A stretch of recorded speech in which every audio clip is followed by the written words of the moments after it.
Well, we have seen police authorities, municipal cleaners moving in significantly here overnight, and now daylight, of course, has made it clear they're practically scrubbing much of the concrete, reclaiming this central part of Taksim Square behind me. Protesters have made new barricades at the height of the steps that lead from Taksim Square into Gezi Park. As I walked past earlier on, one rock, in fact, thrown towards one of the armoured police vehicles milling around nearby.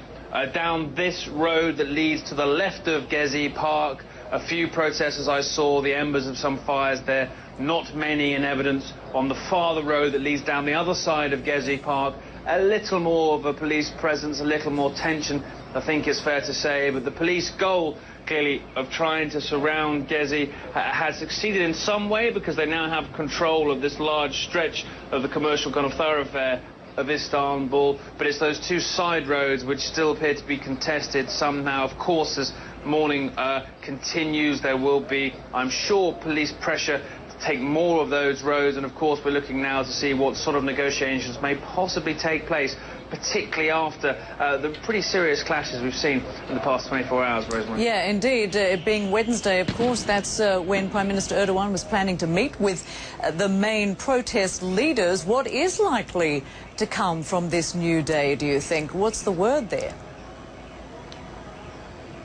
I have to say, we really don't know. I mean, we've heard from some journalists the suggestion that, in fact, maybe it may be government-approved or government-friendly opposition figures who actually meet with the Prime Minister. Many protesters, I think, feeling that there's no point in negotiating with the Prime Minister who'd use the heavy hand. We saw police on Tuesday clearing people out of the square. But certainly we're looking for compromise here. There are hundreds, if not thousands, of protesters still inside Gezi Park. There's no obvious deadline or desire for them to be leaving anytime soon, and police still massed around them. So a tense standoff here, certainly, with that overarching threat of the Prime Minister that he won't stand for illegal protest, Rosemary.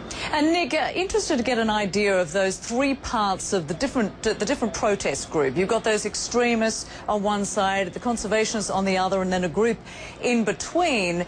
How are they all feeling about each other? How are they feeling about the way each group is approaching this? Well, we have seen reported during the day elements of tension. I've seen below here during Tuesday we saw some of the more prepared, aggressive protesters, the hardcore, some carrying ultra-Marxist Leninist flags, Kurdish flags too, throwing Molotov cocktails, rocks, even firing fireworks at the police.